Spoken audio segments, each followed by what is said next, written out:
Millions of young people are in the process of starting their first year of college, and for many of those, it's going to be their first time away from home.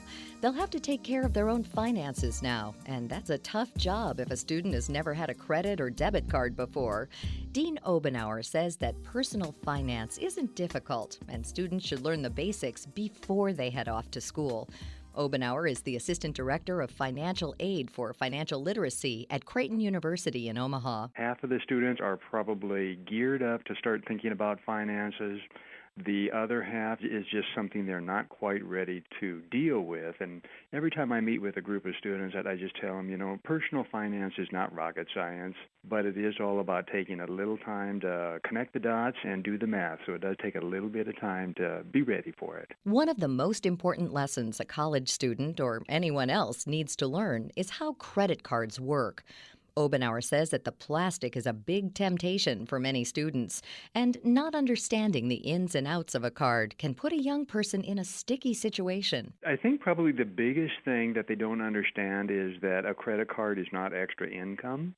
So while it allows them to spend money to fill up their gas tank or go to the convenience store, it's money at the moment, but then perhaps not thinking about, wow, I'm going to have a bill due in 30 days. I need a way to pay that back.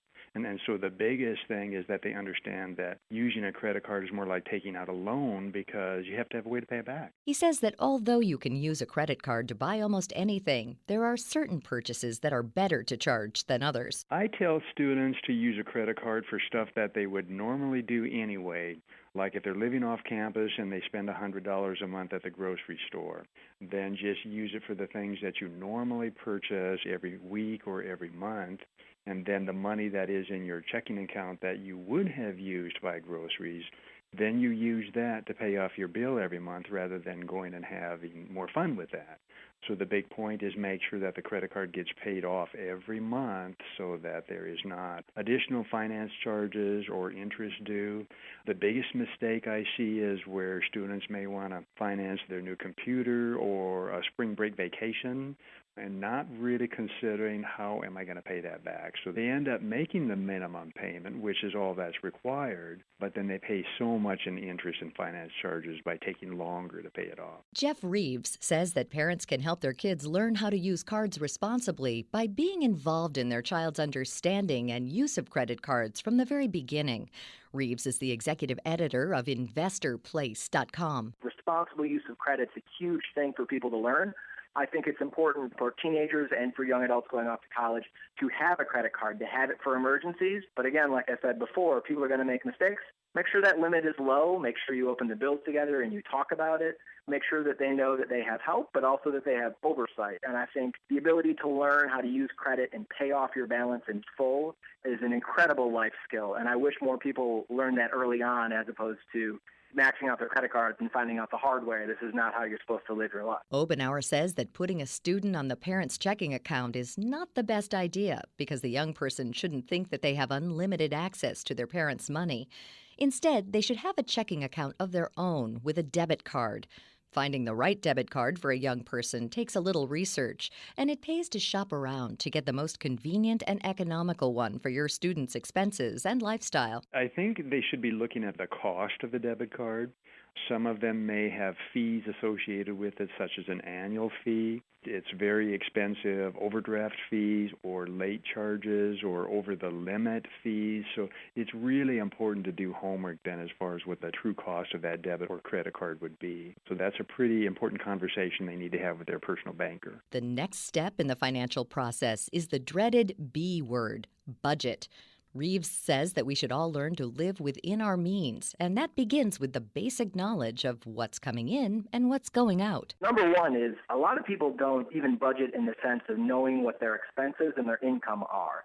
It kind of baffles me to think that you don't know how much money is going out each month and you don't know what's coming in. That's particularly true for if you have a job, if you work somewhere at a pizza joint, even if it's with tips and it's irregular, you have to know about how much money you make each month. You can't live your life guessing that your spending and your income are in line. So I think the most important part of a budget is simply to be aware. It's okay for things to come up or even to make mistakes, but a lot of people, I think the fundamental problem is they're not even aware. They don't know what they spend money on, and they don't even know how much they make. Budgeting takes a little time, and let's face it, it's not the most fun thing you'll do in college.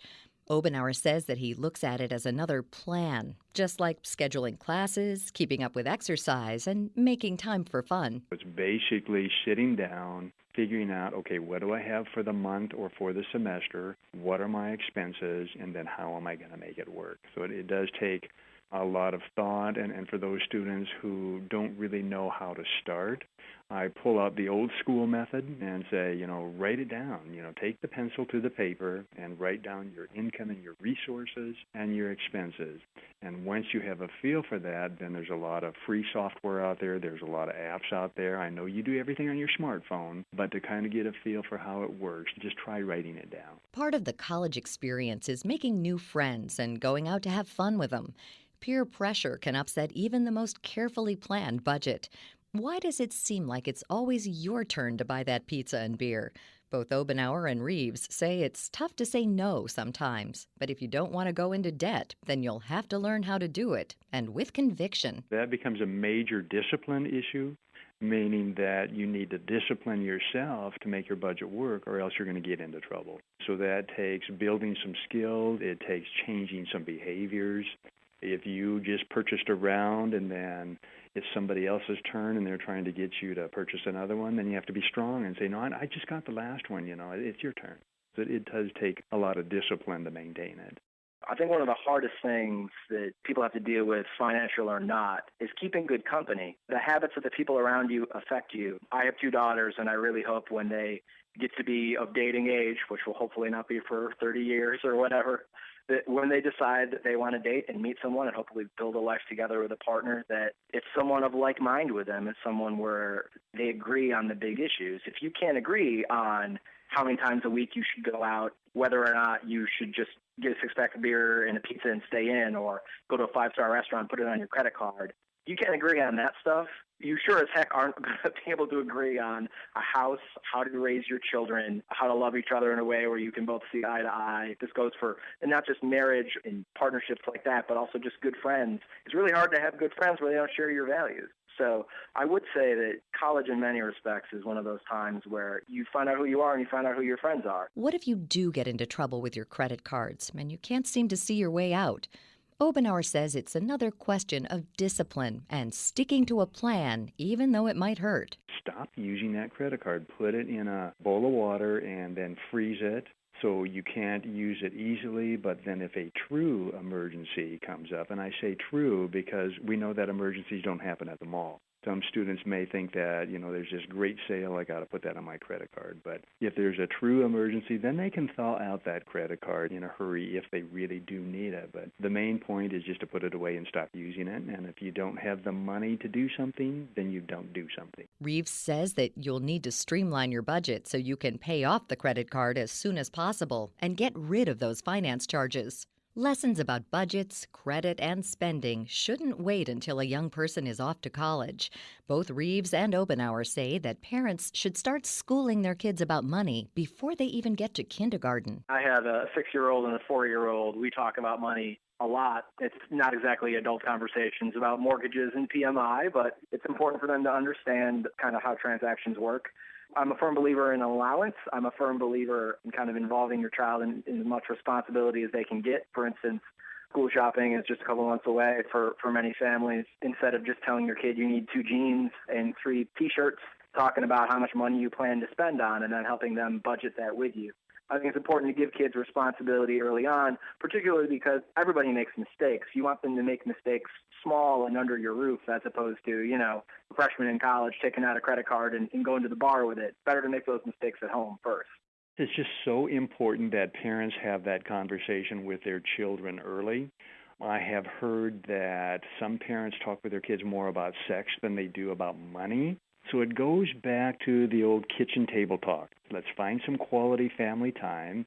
Let's sit down and let's start talking about how money works, what we do that works, what we do that does not work, and here's some things that you can get ready once you get that first part-time job or once you get that Christmas gift from Grandma. What do you do with that money? How do you make it work, and how do you save? Dean Obenauer invites listeners to learn about financial literacy on Creighton University's website, creighton.edu/financial aid. There you can link to a short video and articles on money management, credit scores, and spending plans. Jeff Reeves says you can log on to investorplace.com for the latest financial news and analysis from around the world. For information about all of our guests, log on to our site at viewpointsonline.net.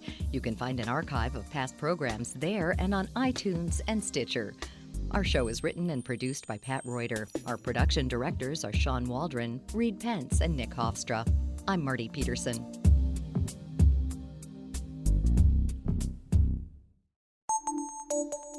When the leading antihistamine and Nasacort go nose to nose, Nasacort wins, stopping more of the chemical responses that can cause your nasal allergy symptoms. And when you stop more causes, you get 24-hour relief from sneezing, an itchy runny nose, even congestion. It's prescription strength medicine available over the counter. Nasacort Allergy 24-hour. Stops more of what makes you miserable. Use as directed.